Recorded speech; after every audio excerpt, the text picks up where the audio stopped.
આપણે ચણાને સાંજે પલાળી દીધા હતા, એકદમ પલાળી દીધા હતા અને અત્યારે આપણે શાક બનાવવાનું છે. તો આપણે એને બાફવા મૂકીશું.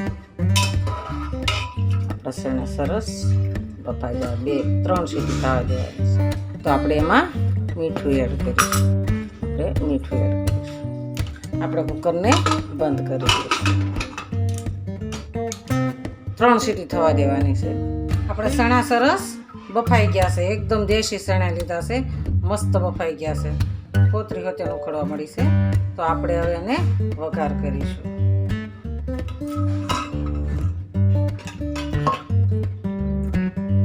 આપણે એને એક બાઉલમાં કાઢી લઈશું. પહેલા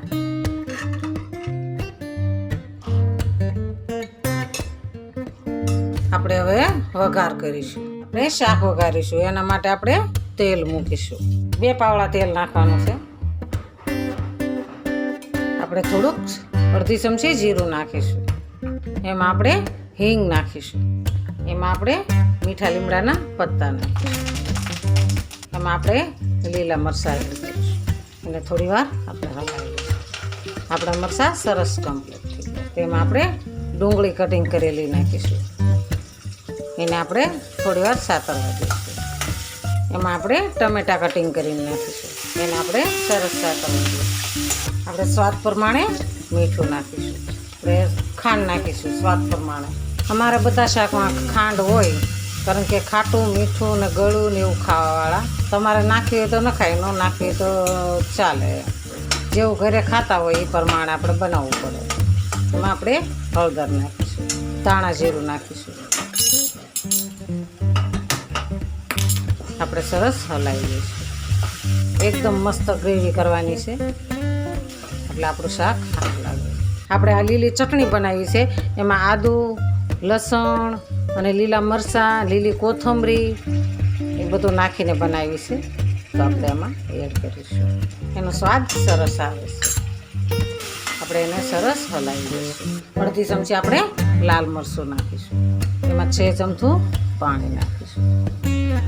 એટલે આપણે મરચું દાજે નહીં.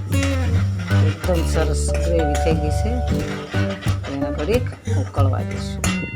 થોડુંક અમથું પાણી નાખવાનું છે. એકદમ એને થોડોક આપણે ગરમ મસાલો નાખીશું. થઈ ગયું ને એકદમ સરસ શાક. સુગંધ આવવા મળી ગ્રેવીની.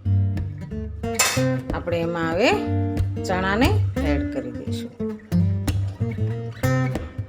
આપણે એને સરસ ઉકળવા દઈશું.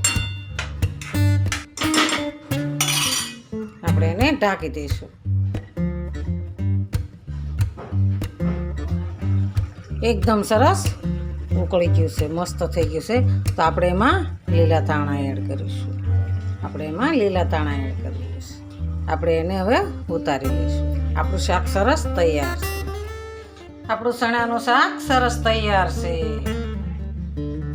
તો અમારો વિડીયો ગમે તો લાઈક, શેર અને સબસ્ક્રાઈબ કરી દેજો. રાધે રાધે.